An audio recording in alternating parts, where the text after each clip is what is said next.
Manejo y solución de conflictos. Módulo de civismo número 12.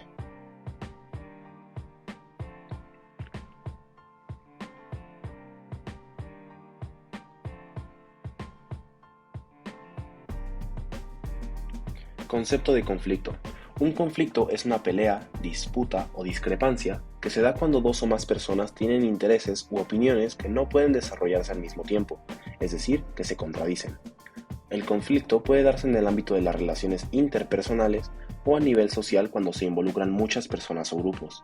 Puede manifestarse a través de una discusión, malentendido, disputa, pelea y hasta guerra, pero no debe asociarse siempre el término conflicto con la violencia, ya que puede involucrar o no. Para la resolución de un conflicto, las partes en disputa tienen que llegar a algún acuerdo o negociación y, en algunos casos, aceptar que ninguno de los dos objetivos podrá satisfacerse completamente. Algunas causas de los conflictos. Las causas que desencadenan un conflicto pueden darse de manera individual o en simultáneo. Ejemplo, un conflicto multicausal. Entre las más representativas están falta o falla en la comunicación, es decir, surge un conflicto entre las partes debido a un malentendido o a una falta de información. Por ejemplo, una mujer se pelea con su pareja porque no le comunicó que habían modificado el horario de la reunión. Segundo, discordancia de intereses. Surge un conflicto entre las partes porque cada una de ellas busca su propio beneficio o cubrir su necesidad y esto va en contra de la otra parte involucrada. Por ejemplo, un país quiere obtener la soberanía de un territorio que tiene otro país. Tercero, discordancia de valores. Surge un conflicto porque las partes involucradas difieren en cuanto a creencias, costumbres o valores.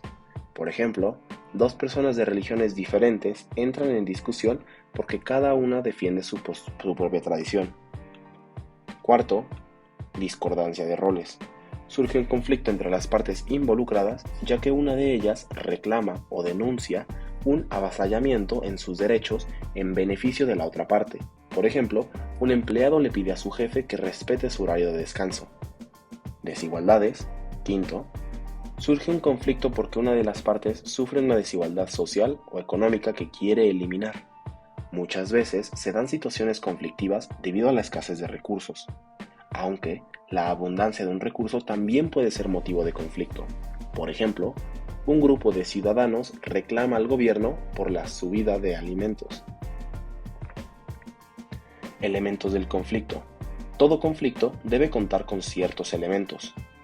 En primero están los actores, que son aquellas personas, ya sean dos o más, que tienen intereses, opiniones o necesidades opuestas en un área o sobre algún punto de vista. Según el caso, los actores intervienen de manera directa o indirecta.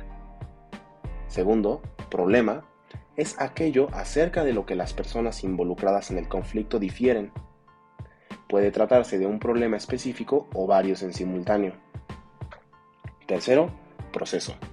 Es la forma en la que se desarrolla el conflicto, las dinámicas y relaciones que se dan entre los actores, las demandas y responsabilidades, la predisposición para la resolución del conflicto o no, los procesos de diálogo y negociaciones y las posibles consecuencias o manifestaciones que pueden derivar de la falta de consenso.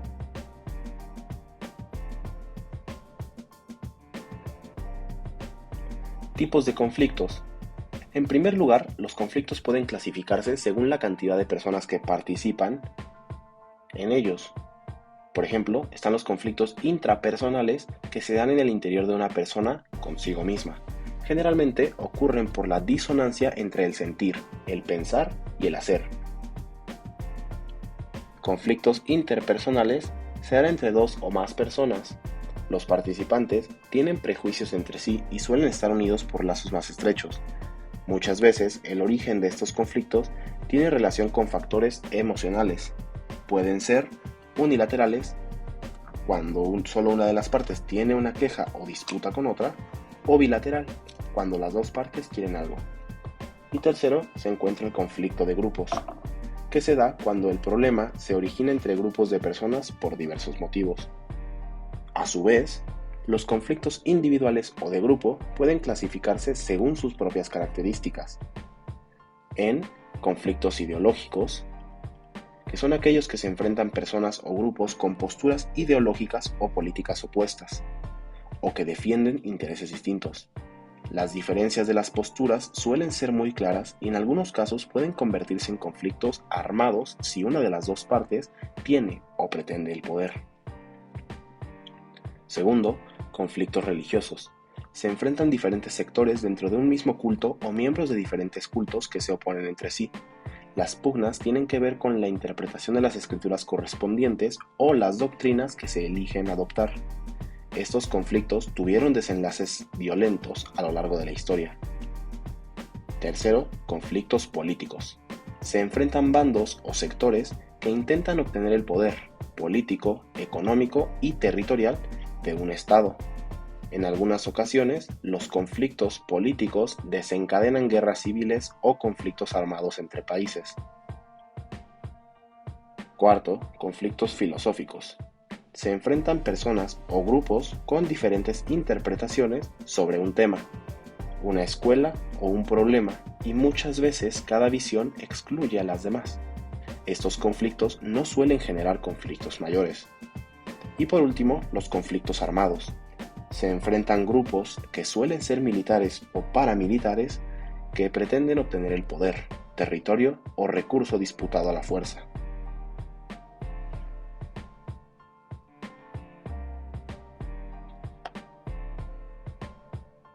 ¿Cómo solucionar un conflicto?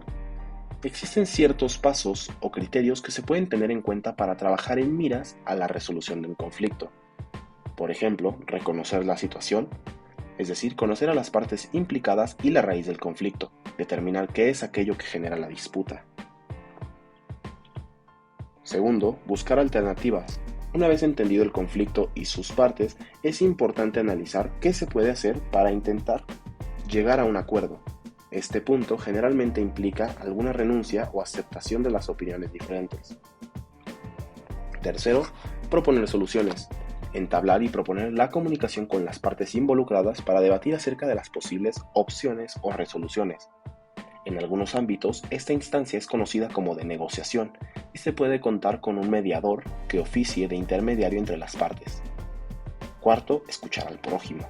Es recomendable adoptar una postura de escucha y recepción para conocer el punto de vista del otro, y así sus posibles alternativas de acción que puedan proponer.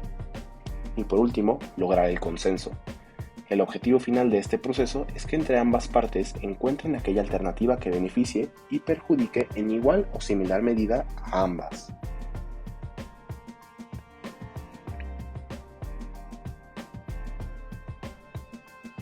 Concepto de violencia. ¿Qué es la violencia? La Organización Mundial de la Salud, por sus siglas OMS, define la violencia como el uso intencional de la fuerza o el poder físico, de hecho o como amenaza, contra uno mismo, otra persona o un grupo o comunidad que cause o tenga muchas probabilidades de causar lesiones, muerte, daños psicológicos, trastornos del desarrollo o privaciones. Los tipos de violencia, la OMS los clasifica o divide en tres categorías generales, según las características de los que cometen el acto de violencia. La primera es la violencia autoinfligida, es decir, comportamiento suicida y autolesiones. La segunda es la violencia interpersonal, violencia familiar que incluye menores, pareja y ancianos, así como violencia entre personas sin parentesco. Y tercero, la violencia colectiva, social, política y económica. La naturaleza de los actos de violencia puede ser física, sexual, psíquica, y los anteriores incluyen privaciones o descuido.